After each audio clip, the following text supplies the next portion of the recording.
일부 신랑 중에 그 대표님하고 계약을 하고 나면 자기가 결혼을 하면 갑이가 되는데 결혼을 진행하면 진행할수록 의리돼 간다는 말씀을 하는 시청자들이 있어요. 저희 회사 진행을 해서요. 아니야. 일반 회사에 진행을 해서, 자, 그거는요, 이 결혼회사라는 개념 자체가 신랑분들이 회사에 회원가입을 하는 거예요. 결혼 계약서 자체를 반드시 보면 회원가입이에요. 그러면 회원가입을 하는 거는 신랑이 을이 되고 회사가 갑이 되는 거예요.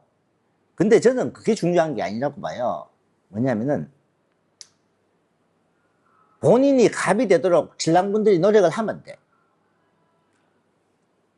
처음에 소에게 계약금만 주고 진행을 해서 이 신부에 대해서 제대로 확인을 하고, 저희 회사 같은 경우는 그래서 신혼여행 다 갔다 와서 마지막 날 잔금을 입금하잖아요. 완납하고 나면 그럼 신랑분이 스스로가 을이 되는 것처럼 느껴지는 거죠. 그러면은 보통 일반적으로 회사들이 어떻게 하냐, 약혼식 전날, 합방하기 전날 잔금을 다 내라 하는 거예요. 그 잔금만 딱 내고 나면은 회사가 완전히 신랑한테 막 대하죠. 신랑들이 요구하면 그냥 캔슬 시켜버리고, 신부가 문제 있어 다 문제 없다 해버리고, 이 신랑분이 끌려가기 때문에 그래요. 근데 저희 회사 같은 경우는 신랑은 을은 맞아요. 신랑은 을입니다. 계약상에도 을이 돼 있고. 근데 신랑분이 본인들이 요구하는 걸 중에 신부하고 잘 살겠다 싶으면 신부가 문제가 있다, 저는 가차없이 스톱시켜 주니까 그거는 신랑이 그렇게 하면 되는 거예요. 왜 신랑분이 끌려가냐고. 끌려가니까 어린 것처럼 되는 거예요. 아, 지금은 그러면 그 계약금 어느 정도 주고 있나요? 처음에 계약금 300만 원 내요. 그 다음에 중도금, 신부가 설정할 때 신부 이제 교육비라든지 기숙사비 이런 거 좀 갖고 들어오고. 300만 원은 결혼식하고까지인가요? 아니요. 처음에 300만 원 내면 여기 와서 맞선 보고 다 하죠. 그 다음에 중도금처럼 이제 해서 신부 기숙사비, 교육비, 신부 소개비를 갖고 들어와서 신부가 선택이 되면은 지불이 좀 돼요. 그 다음에 잔금이 제일 큰 돈이잖아요. 잔금은 약혼식하고 신혼여행 3박 4일 갔다 와서 지불합니다. 그 전에는 잔금이 아니 되면 저는 내 사장이 마음에 안 들어 못 하겠습니다. 나 자빠지 뿌리면은 내가 어떻게 해요? 예를 들어서 나 돈 잔금 안 줄 겁니다 가마, 내가 뭐 잡아고 뺏어와요? 근데 신랑 스스로가 그렇게 만들어야 되고, 돈을 먼저 주면은 신랑 스스로가 다 주고 나니까 사장들이 이제 받을 거 다 받았으니까 이렇게 되는 거예요. 그래서 웬만하면은 저는 약혼식 하기 전에 잔금을 다 주지 마라. 아예 우리처럼 제가 한국 가기 전에 마지막 날 드릴게요 하든가. 우리는 그렇게 받으니까 신혼여행 갔다 와서 3박 4일 신부를 겪어본 다음에 지불하라 하거든요. 응? 그러면은 거기서 중간에 신부 겪어보는 동안에 문제가 있어, 이 문제가 있는 신부는 가차없이 스톱시키고 재결혼 들어가는 거죠. 그 다음에 잔금을 내고 나서도 회사에 본인들이 요구할 거, 신부가 문제가 있으면 과감하게 스톱시켜 달라고 하고 요구를 하세요. 근데 회사에서 안 돼요 하면은 뭐 가만히 있고 이러니까 을이 돼버리는 거죠. 근데 이제 가끔 이제 신랑분들 중에 이런 분을 이야기하는 분이 있어요. 그러면은 신부가 한국 들어올 때 되면서 돈을 받아만 되지. 6개월, 8개월 후에? 네? 그는요, 제가 옛날에 신랑분이 좀 어렵다고 후불로 나중에 본인이 이제 예를 들어서 옛날에 저게 있었어요.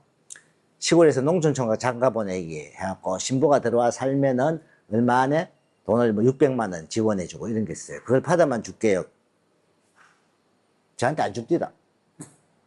결국은 돈 못 받았는. 그래서 저희 회사도 그렇게는 안 하는데 신부 신혼여행까지는 겪어보고 지불하라 하는 거예요. 그러면은 본인이 을이 안 돼요. 계약서에 가볼 그게 뭐 중요합니까? 신랑분이 회사 사장님한테 요구를 해서 회사 사장이 본인 걸 따라주도록 하면 되는 거예요. 대신 회사 기준 방침에, 진행 기준 방침을 따라주고, 신부에 대한 문제는 갖고. 이 질문의 요지는 신랑이 요구했는데 업체에서 안 들어주니까 이런 문제가 되는 거죠. 그러니까 그건 업체 잘못 선택한 거죠. 본인이 업체를 잘못 선택하고 하니까 문제죠. 자, 어떤 신랑분들 이런 말 해요. 업체 사무실도 다 하고, 그리고 유튜브도 보니까 막 신부들이 예뻐. 카페도 있고. 예. 이 회사 큰 회사야. 사무실 크다고 큰 회사입니까? 실제 큰 회사는 뭘로냐? 얼마나 이 회사에서 신랑 결혼을 많이 시키느냐도 좌우하여. 그 다음, 거기에 문제가 안 터지느냐? 문제가 터지느냐, 안 터지느냐? 이 회사에 결혼을 시킨 신랑들이 문제가 터지는 게 얼마나 많으냐를 보라하는 거예요. 자, 예를 들어서, 한 달에 한 명, 두 달에 한 명 결혼시키는 건 문제가 안 터져. 예를 들어서요. 그걸, 한 달에 최소한 몇 명씩을 결혼을 시키는데, 문제가 안 터진 댓글이나 이런 걸 보시라, 이 말이에요. 저는 제가 당연히 밝히잖아요. 코로나 이후에 저희 회사 한국 결혼해서 문제가 생긴 신랑이 4명 있다고. 어떤 경우가 있다고 제가 다 설명했잖아요. 여기서 파혼하라고 했는데 파혼 안 하고 끝까지 본인이 파혼했다가 안 한 신부도 있고 안 한 신랑분도 있고 한다 했다가 안 한다 했다가 왔다 갔다 하다가 결국은 한국까지 데리고 가겠다 가서 다 문제 터졌다 이 말이에요. 이게 뭐냐면 그나마 파혼한다는 말도 없던 신부들이 한국 가서 문제 터진 게 있냐? 없어요. 두 사람이 부부싸움 좀 하고 있는 그런 신랑분도 있겠죠. 부부가 그렇죠. 지금도 신부가 가끔 잘 삐진다고 이렇게 연락 오신 분 중에 상담을 요청하신 분도 있고, 그러고 좀 우리 통역하고 신부하고 좀 통화를 좀 해볼 건데, 그런 분도 있지만은, 한국 와서 완전히 깨진 쌍은 아니다, 이 말이에요. 그러면은, 그 회사가 한국 와서 얼마나 깨진 게 많은지 이런 것도 보고, 그래 판단을 하셔야 되는데, 유튜브 보니까 그 회사 신부들이 너무 이뻐요. 그러니까 선택을 하고 나서 그런 피해를 당하는 거죠.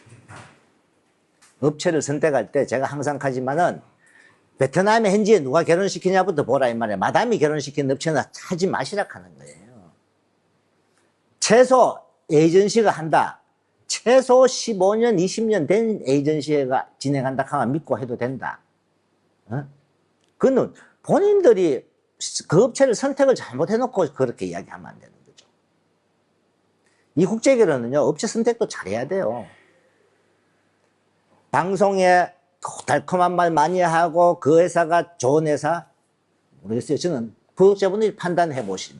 저희 회사는 저는 신랑 우리 회사로 오라 소리 안 합니다. 다 들어보시고 판단해 보시고 저는 상담까지 해도 내가 상담하고도 충분히 알아보시고 본인이 사십시오라고 제가 말하거든요. 본인들이 판단을 해보시면 돼요. 어떤 회사가 제대로 된 해주는 회사인지 그걸 잘 판단하고 값을 따져야죠. 본인들이 잘 판단해 보십시오.